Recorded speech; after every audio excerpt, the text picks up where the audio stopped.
Spring cleaning is a real thing, and if you have the urge to pitch and clean in your classroom, you are not alone. It is March and the weather is feeling pretty great, and we are looking at moving into a new school next year. So I'm taking a really hard look at what I have, coming up with what I need, and purging what I don't. Let me show you 3 ways that I am going through my items, determining what's important, and coming up with new organizations that's easy to move for the things that I do need.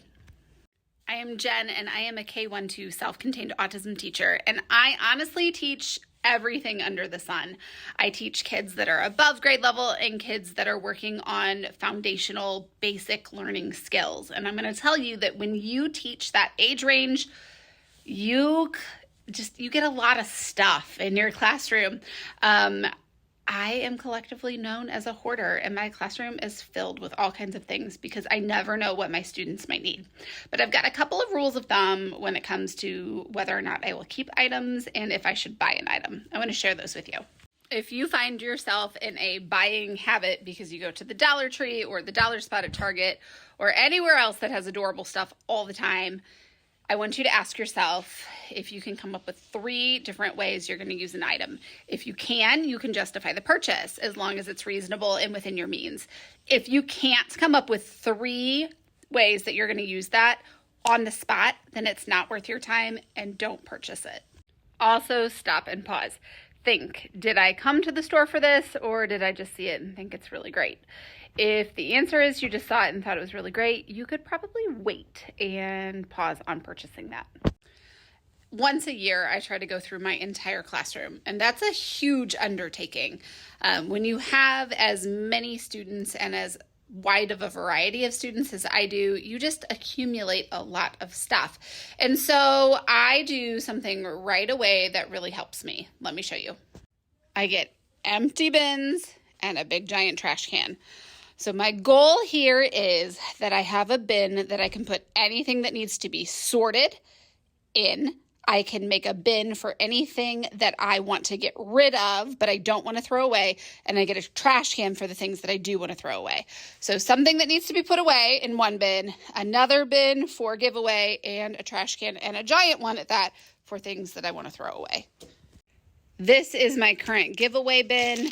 I know that somebody out there could use these tablecloths. I thought I would use them, and I really don't. I actually used these to make wall decor a couple of years ago, and I bought a bunch of colors, and I haven't used them since.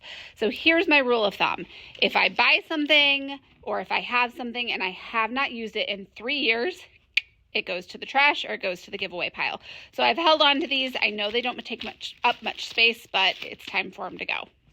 And sometimes it's just time to purge. I've got too many sentence strip holders and pocket holders. This is just not necessary. I've got a million in my classroom that fit my needs. So these can go, and I'm going to put these in the giveaway pile in our break room.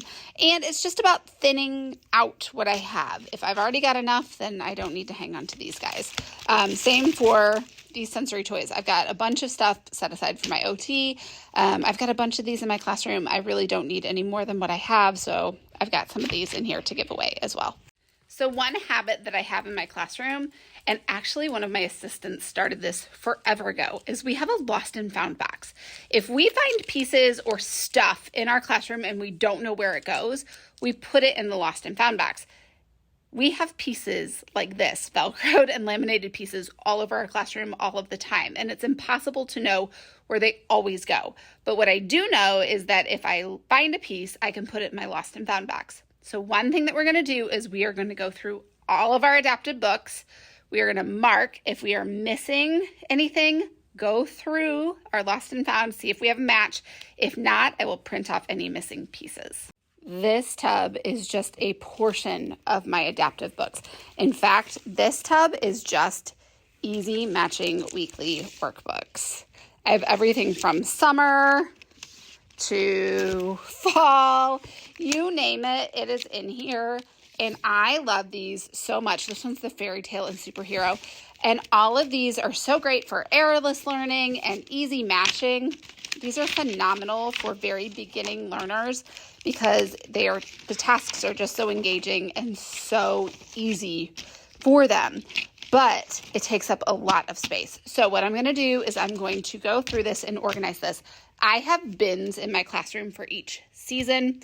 I have one for every month. So August, September, October, November, wherever fall falls into, I'm going to put my fall books into that month. So fall happens in September, so I'm going to put all of my fall books in my September bin.